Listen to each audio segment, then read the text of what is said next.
네, 뉴스 캐비닛 3부 시작합니다. 국민의힘 최고위원 후보로 입후보한 박용찬 영등포 을 당협위원장 모셨습니다. 안녕하십니까? 예, 반갑습니다. 안녕하십니까? 인사 한 말씀 부탁드리겠습니다. 저희 시청자 여러분께.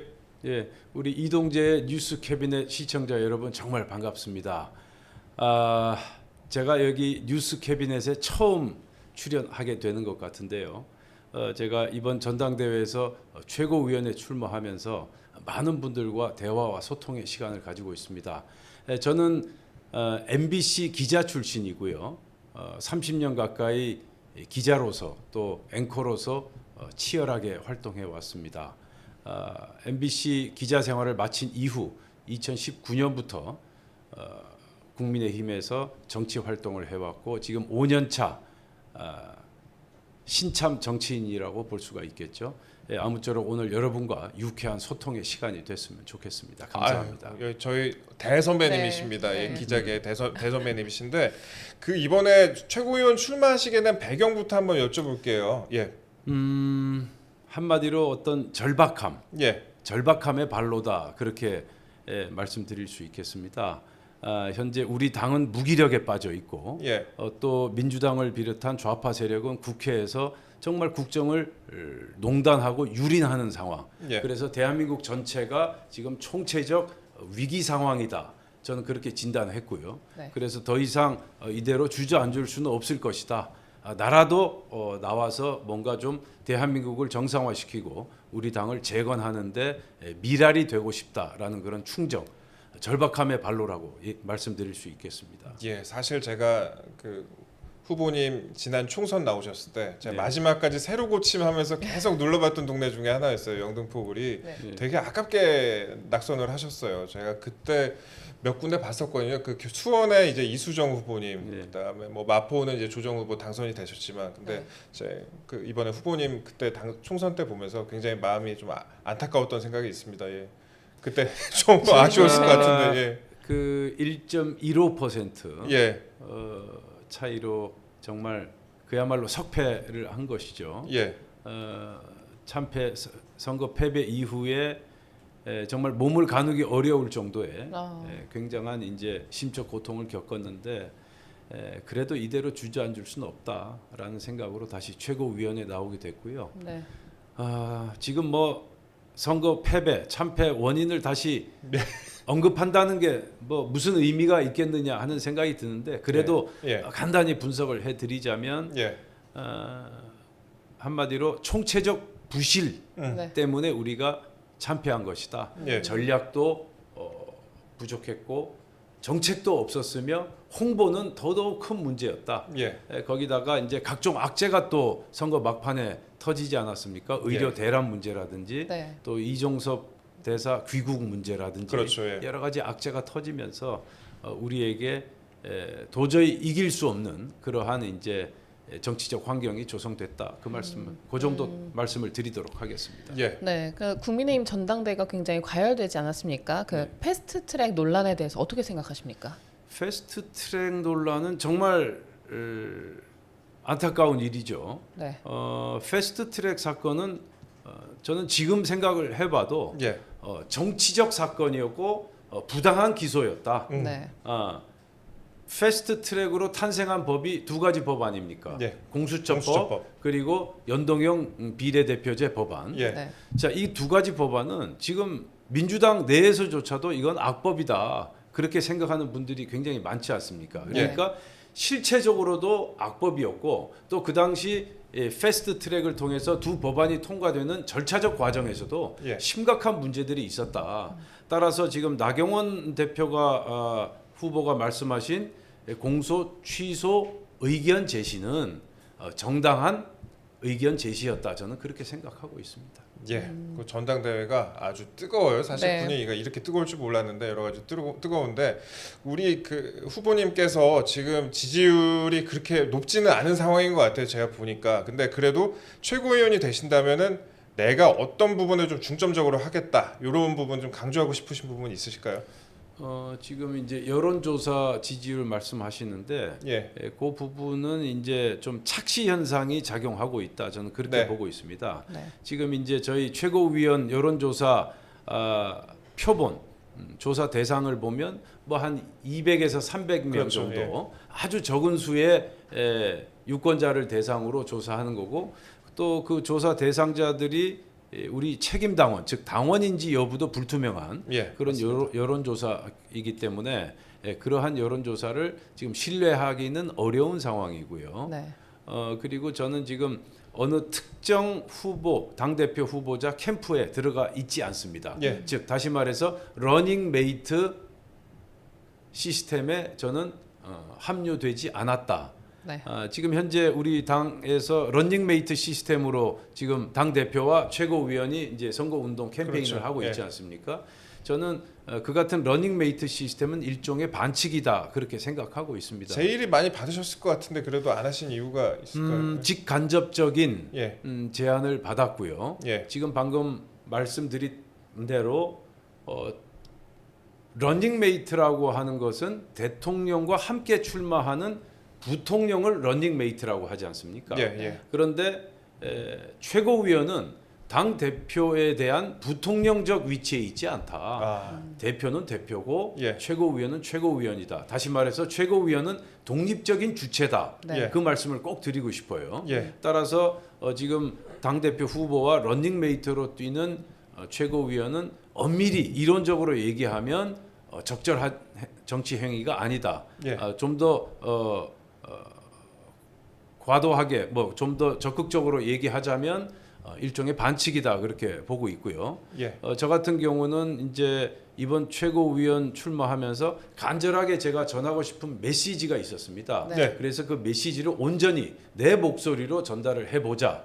그런 충정에서 제가 런닝메이트보다는 단기 필마를 선택한 이유라고 말씀드릴 수 있겠습니다. 우리 후보님께서 이제 최고위원이 되면은 이른바 제명 흑서를 출간하실 거라고 그렇게 말씀을 또 하셨어요. 예. 이거 어떤 내용 담으실 건지 어떻게 좀 생각을 하고 계신지 이거 좀 제가 굉장히 궁금합니다. 예. 예, 많은 분들이 궁금해 하더라고요. 예.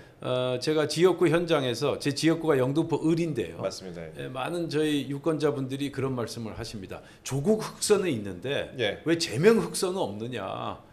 이재명 대표가 조국 대표보다 훨씬 더 많은 문제점을 가지고 있는데 네. 왜 제명 흑서라는 책은 나오지 않느냐? 예. 그런 말씀들을 하시고 거기에 착상해서 제가 이번 전당대회에 출마하면서 이재명의 비리, 불법 그리고 각종 부도덕함에 대한 총 집대성한 책을 좀 발간할 필요가 있겠다라는 예. 이제 그런 착상에서 제가 제명 흑서라는 공약을 제시하게 됐고요.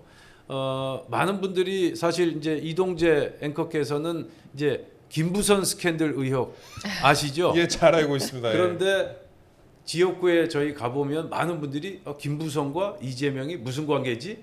뭐 그렇게 얘기하시는 분들이 상당히 많아요. 예. 그만큼 이제 시간이 지나면서 그렇죠. 망각 속으로 빠져든다. 아, 그리고 네. 이재명 대표에 관한 무수히 많은 비리와 불법 너무 많다 보니까 정리가 안 되는 거죠.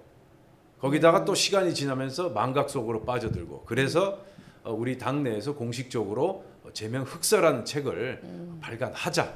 그래서 기록으로 남겨두고 그 기록을 바탕으로 이제 이재명과의 한판 승부를 벌여야 된다. 저는 그렇게 생각하고 있는 겁니다. 사람의 망각의 동물인 게 네. 몇 년 지나면 다 잊어버리게 다 돼요. 잊어버려요. 예, 다 맞아요. 잊어버리게 돼요. 예. 맞습니다. 저한테 있었던 일도 이제 사람들이 막 까먹기 시작했어요. 예.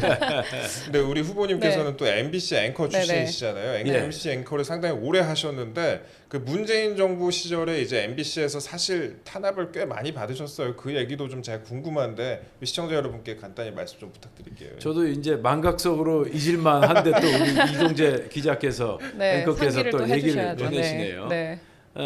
뭐 제가 방송에서도 여러 차례 말씀을 드렸는데 정말 저로서는 정말 가슴 아픈 예. 시간들이었고 또 어찌 보면 우리 대한민국의 우울한 역사의 한 현장이었다 그렇게 볼 수가 있겠습니다.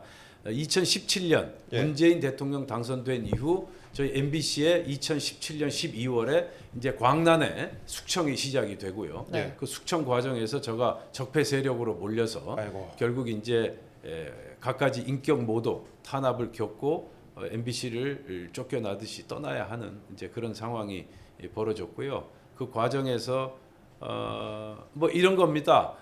보도본부로만 발령을 받고 국발령, 부서 발령이 안 나는 겁니다. 네. 갈 데가 없어요. 그러면 이제 상암동 MBC 근처 공원을 배회하고 아이고. 또 시간이 남으면 커피숍에 가서 또 시간을 때우고 예. 그러고도 또 시간이 남아요. 그러면 이제 회사 안에 작가실, 예. 또 이제 청소하는 청소부 아주머니들 대기실, 또 이제 외부 손님 대기실 이런 데서 이제 머무르면서 시간을 때우는 네. 그러한 이제 아픔의 시간을 한 45일간 보냈고요. 아이고. 그 다음에 배치된 곳이 이른바 우리 이동재 앵커께서도 아실 거예요. 조명 창고. 잘하고 조명 있습니다. 장비가 네. 있던 곳에 네, 조명 장비를 치워서 의자만 갖다 놓고 네. 이제 우리 이른바 적폐 세력들을 배치하는 예. 그러한 이제 비상식적인 일이 벌어졌고요. 아주 오래전 일이지만 제가 민사 소송을 다 제기해서 네. 승소했고 아유 축하드립니다. 네. 판결문에 보면 그런 대목이 나옵니다. 사람이 머무를 수 없는 곳에 MBC 직원인 박용찬을 배치했다. 네. 예. 그 대목이 저로선 굉장히 가슴 아픈 그런 구절이었습니다. 그럼 그 공영방송 개혁을 위해서 이 부분을 꼭 하고 싶다 이런 게 있으실까요? 저는 이제 두 가지 제시하고 있습니다. 일단 KBS, MBC 공영방송 노조는 언론 노조에서 탈퇴하라. 예. 네. 지금 이제 이 제안을 제가 왜 하는 거 하니 KBS, MBC 이 노조의 상급 단체가 언론 노조입니다. 예. 그렇죠. 그런데 언론 노조의 강령과 규약과 규정에 보면 네. 정치위원회를 둘 수 있도록 하고 음. 또 그 정치위원회에서 진보 정당의 활동을 교육 선전한다 이렇게 돼 있습니다. 네. 예. 아니 언론 노조에 왜 정치위원회가 필요합니까? 아, 이게 노동조합입니까? 아니면 정치 집단입니까? 네. 예. 저는 이제 노동조합의 가면을 쓴 정치 집단 사실상의 정당 활동을 하고 있다고 보고 있고요. 예. 거기다가 진보 정당의 활동을 교육 선전한다. 이건 편파적일 수밖에 없지 않겠습니까? 네. 그런데 그런 언론 노조 밑에 하급 단체로서 KBS, MBC 공영방송 노조가 있다. 그렇다면 이 노조가 공정할 수 있겠습니까? 중립적일 수 있겠습니까? 그래서 언론 노조에서 탈퇴하라. 그런 네. 이제 제가 공약 제안을 첫 냈고요. 번째. 두 번째는 뭐냐면 KBS, MBC 노동조합 역시 정치적 중립 의무를 준수하는 방송법을 개정하겠다. 네. 지금 노조 파업할 때마다 경영진의 공정방송 보장하라, 뭐 중립을 보장하라 그런 구호를 외치지 않습니까? 네. 근데 정작 본인들은 공정하지도 중립적인 위치에 있지도 않다. 예. 이건 크나큰 문제죠. 네. 웬고하니 공영방송은 국민 소유인 전파를 사용하는 그러한 방송사입니다. 예. 따라서 중립 의무는 경영진뿐만 아니라 노동조합도 중립 의무를 준수해야 된다라는 게 제 생각입니다. 제가 참고로 재밌는 말씀 하나 드리면 저희 네. 벽 바로 옆에 언론 네. 노조가 있습니다. 바로 옆집입니다. 그때 가신 길에 아마 만날 수도 인사 있을 것 한번. 네. 같은데 저희 그 후보님께서 아까 하신 말씀이 저는 기억에 남아요. 사실 저는 그렇습니다. 그 정권이 바뀌고 나서 그 공영방송도 상당히 변화가 많이 있을 것이라고 생각을 했는데 오히려 더 심해지고 있다. 네. 이런 생각이 좀 듭니다. 예, 그렇죠. 특히 뭐 MBC 같은 경우에는 예. 여러 가지 만감이 좀 교차하실 것 같은데 후보님께서 네. 특히 좀 그러실 것 같아요. 네. 이게 그래서 여러 가지 바뀌어가는 모습들 그다음에 갈수록 더 어떻게 보면 더 심해지고 있는 모습들. 심해지는 이유는 혹시 뭐라고 생각하실까요? 많은 분들이 이 질문을 하세요. 네. 예, MBC 왜 이러느냐, 또 얼마 전까지만 해도 KBS 왜 이러느냐. 네. 제가 누차 말씀드리지만 아까 제가 언론 노조 말씀드렸잖아요. 네. 한마디로 말씀드리면 노조 방송, 노영 방송 구조이기 때문이다. 예. 기자와 PD 90% 이상이 노조에 가입해 있지 않습니까? 네. 그리고 이제 경영진은 수시로 바뀌지만 노동조합은 계속 면면이 이어지면서 계속 가고 있다는 말이죠. 네. 네. 공영방송은 딱 부러진 실제 소유주가 없지 않습니까? 예. 그러다 보니까 세월을 거듭할수록 공영방송사의 실제 주인이 노조가 차지하는 그러한 부작용이 벌어지고 있다.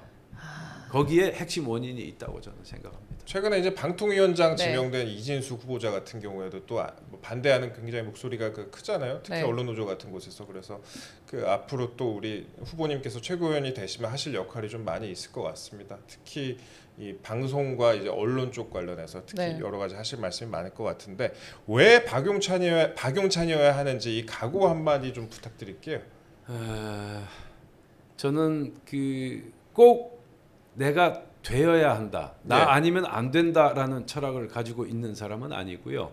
다만 저 박용찬이기 때문에 이번 최고위원 지도부에서 할 수 있는 일들이 있다라고 생각을 하고 있습니다. 방금 말씀드린 공영방송 정상화, 제가 MBC라는 공영방송에서 30년 가까이 활동을 해왔기 때문에 공영방송 정상화를 할 수 있는 적임자라고 생각하고요.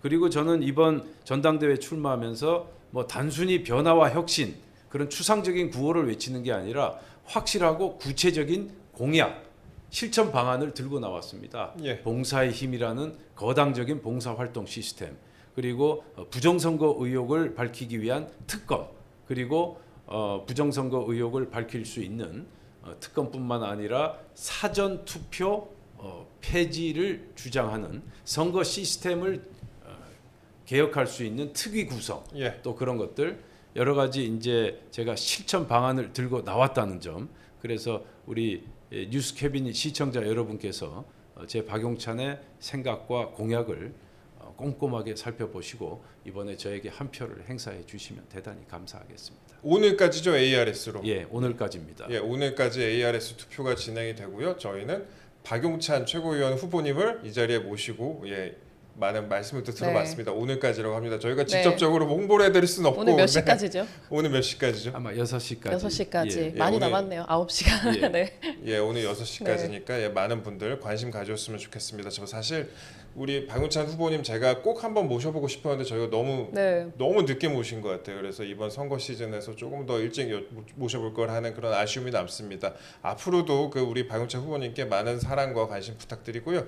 그 이번에 이제 아쉽게 낙선이 되셨지만 뭐 앞으로도 좀 좋은 일 있으셨으면 하는 바람입니다. 예, 저희 시청자 여러분께 마지막으로 한 말씀 부탁드리겠습니다. 뭐 특별히 드릴 말씀은 없고요. 예. 우리 이동재 TV 뉴스 캐비넷 많이 애청해 주시고 네. 저도 뉴스 캐비넷에 자주 여러분과 함께 소통하는 시간을 갖고 싶습니다. 감사합니다. 예, 감사합니다. 저희는 지금까지 박용찬 국민의힘 최고위원 후보님과 함께했습니다. 저희가 오늘 준비한 내용은 여기까지고요. 저희는 내일도 오전 7시 30분에 더 많이 준비해서 찾아뵙겠습니다. 구독, 좋아요, 알림 설정 부탁드리고요. 저희는 항상 최선을 다하겠습니다. 감사합니다. 감사합니다.